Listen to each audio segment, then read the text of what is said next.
So another concept that we brought back home from generation is Pastor Lia's teaching on deep bench. You know, a football team, they need 11 players on the pitch. But if you look at the top football teams in the world, they not only have 11 good players, but they have maybe 22 good players, because they know that a season is long and you will play many games, and the 11 players will not be able to play all the time. So you need players coming in from the bench that are as equally good as the players that are already playing. And we need that in church as well. We need to raise the bench of people. I have been a pastor for 8 years, and in my part where I'm from, I have seen many churches in Denmark, Scandinavia, and even Northern Europe. Great churches, good pastors that are doing such a wonderful job.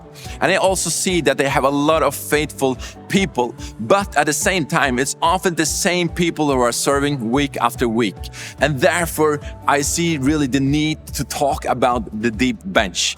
And what we did in our church, if you remember the story of Eliana, she was 11 years old back in 2018, and in 2023 she was one of the worship leaders at our Easter conference. And later that year she joined us for the GPC conference here in Singapore. And there God spoke to her and said, "Hey Eliana, you need to raise up more worship leaders in our church." And she got this burden and she went back home, and now she is raising more worship leaders. We don't see the fruits like tomorrow, but in 1 year, in 2 years, and 3 years from now, we will see new worship leaders rise up and serve in our church, because we have implementing the principle, the concept of deep bench. So I think many of us are familiar with this expression that Christianity is only one generation away from extinction. And many times we have this mindset that as a leader, I have to find my successor. You can be a pastor, you can be a worship leader or a connect group leader. We have this mindset, hey, I need to find my successor. So you have one person, and then one person leaves and another come. And that is really, when you think about it, that is replacement. You have not built, you are not enlarging the capacity of the church. But if you have one leader and one leader is added, then you have twice as much strength, and that is reinforcements.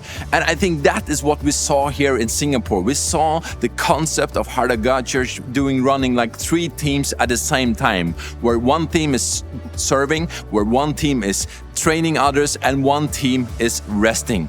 And this can be applied in many different areas in the church. If you are a pastor, if you are a worship leader, you can use this. You can train another person, and that person does not have to replace you, but he will or she will reinforce you.